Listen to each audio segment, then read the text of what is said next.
Tenemos comunicación con Marcos Vizcarra, él es periodista, editor de la revista Espejo, colaborador del diario español El País. Él entiende Sinaloa y conoce Sinaloa como pocos. Marcos, qué gusto saludarte, ¿cómo te va? Muy buenas noches. ¿Qué tal? Buenas noches, Pepe. Qué gusto poder saludarte a ti y a tu equipo. Casi todos los días nos preguntamos, bueno, ¿qué pasa en Sinaloa? ¿Por qué no se detiene la violencia, la muerte, la sangre? La situación empeora cada día en Sinaloa. En lugar de ir al revés, vamos para cada vez el hoyo más profundo. No sé si lo ves así, Marcos. Sí, Pepe, hemos estado viviendo una situación algo atroz. Hay que poner, creo que, énfasis en varias cosas. Hace un año y un poco más de 3 meses, casi 4 meses, ni siquiera hemos llegado al año y medio, comienza un conflicto que todos conocemos. Es el conflicto que es entre los hijos del Chapo, este hijo del Mayo Zambada, Ismael Zambada Sicairos, el Mayito Flaco, y con ello comienza todo un ciclo de violencia que no ha parado. Estamos hablando de que todos los días, todos, lo dijiste muy bien, hay violencia, todos los días hay hechos, hay actos criminales, vandálicos, vemos quemas de viviendas, vemos que incendios provocados con drones, vemos ataques, asesinatos.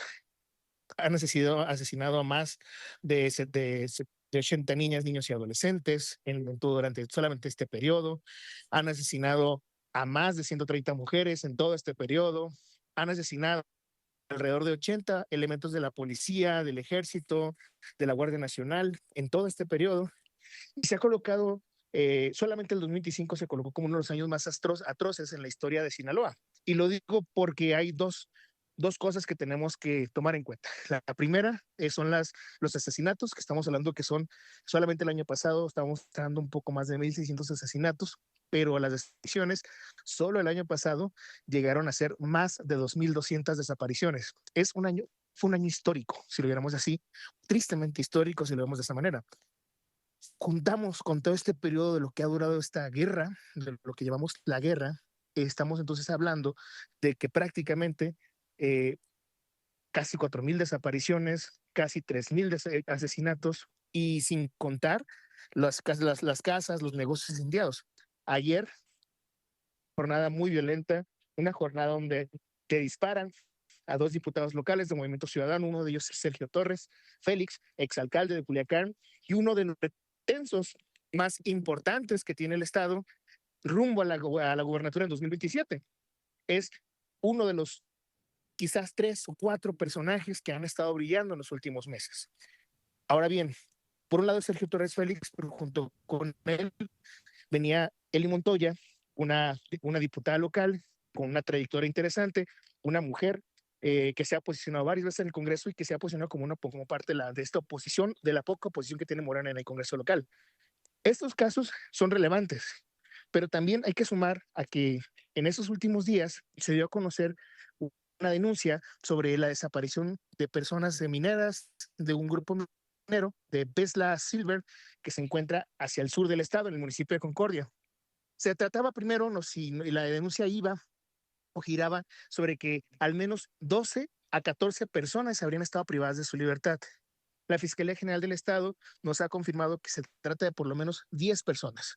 De ellas hay personas de Sonora, hay personas de Chihuahua y hay personas de Sinaloa. La empresa, aunque tenía conocimiento desde el día viernes 23 de enero, fue apenas hasta ayer en la noche cuando da un comunicado y reconoce que efectivamente hubo 10 personas que fueron privadas de su libertad en un campamento de la misma empresa que incluso hace apenas un mes, un poco más de un mes, se presentaban en el gobierno del estado, lanzaban un comunicado de prensa e informaban que era uno de los principales proyectos económicos hacia la región sur del estado.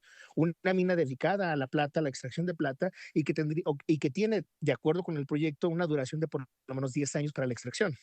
Este proyecto hoy por hoy, Pepe, se encuentra ya parado debido a esa situación de violencia. Es una situación que nos muestra un poco un panorama de cómo ha sido todo este año, o sea, porque prácticamente también no solamente hablamos de la mina, hablamos de una gran cantidad de empresas, de empleadores que dejaron de funcionar, que dejaron y que dieron su bajo, solicitaron su baja ante el IMSS, de por lo menos unos 20,000 personas que se quedaron sin empleo y sin registro oficial ante el IMSS, un año y medio en el que también ha crecido la informalidad de manera tremenda y no tenemos todavía el dato preciso sobre el Producto Interno Bruto, pero entendemos que hay una baja muy importante por toda la baja en la actividad económica. Marcos Vizcarra, es patético el panorama que narras, pero también es un testimonio vivo. ¿Cómo lo están viviendo los sinaloenses? Me imagino, pero te lo pregunto. Es complejo, Pepe, es muy, muy complejo, porque lo decimos así como de pronto en abstracto, ¿no? Pero en esos últimos días, te voy a platicar creo que 3 escenas de manera muy breve que nos ayudan a entender. Hace unas semanas, 2 chicas, mujeres, jóvenes, fueron asesinadas y abandonadas sus cuerpos junto a un canal de aguas. Hace unos días, apenas el lunes pasado, un hombre fue encontrado desollado a las afueras de una plaza que se encuentra en el sector, uno de los sectores económicos más importantes de Culiacán. Un lugar muy concurrido, bastante concurrido. Su cuerpo fue dejado ahí junto con su cara a un lado. Esta fue una imagen muy atroz. Al otro día se encuentra el cuerpo de un chico que estaba con reporte de desaparición, envuelto en plástico en un paraje carretero. Vemos lo que está pasando en el sur de Sinaloa, particularmente en Concordia, porque el tema de los mineros es uno, pero días atrás, justo el día martes de la semana pasada, me tocaba hablar con personas desplazadas de Concordia en un pueblo llamado Chirimoyos. Y ahí, que está junto a Pánuco, a propósito, donde se encuentra esta mina, me decía uno de los representantes de desplazados, de aquí, de esta zona, en los últimos días se han desplazado por lo menos 100 familias de diferentes pueblos porque se ha reavivado una violencia que nadie está reportando.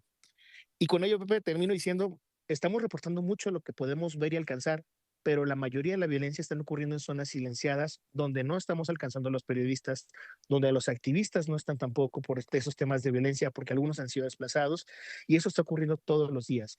¿Cómo lo estamos viviendo? Híjole, son jornadas raras, donde quienes vivimos en Culiacán, quienes estamos en Culiacán, quienes convivimos en Culiacán, es repensar otra vez cómo tenemos que hacer nuestras actividades, es repensar a qué horas tenemos que regresar a nuestras casas, es repensar y repensar y repensar, ¿no? Vemos a militares por todos lados y esto no se acaba, Pepe.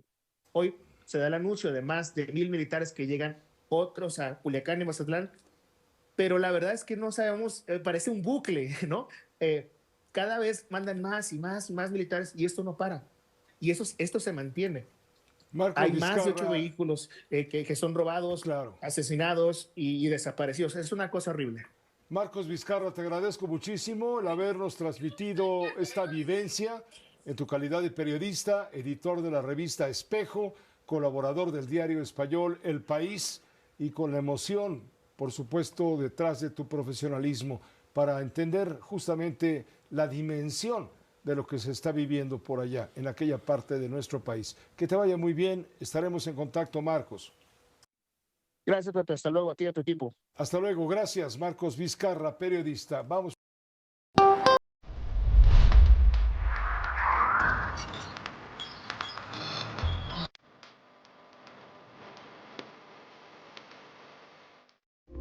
Esta fue una producción de Grupo Fórmula. Encuentra más contenido como este en radioformula.mx.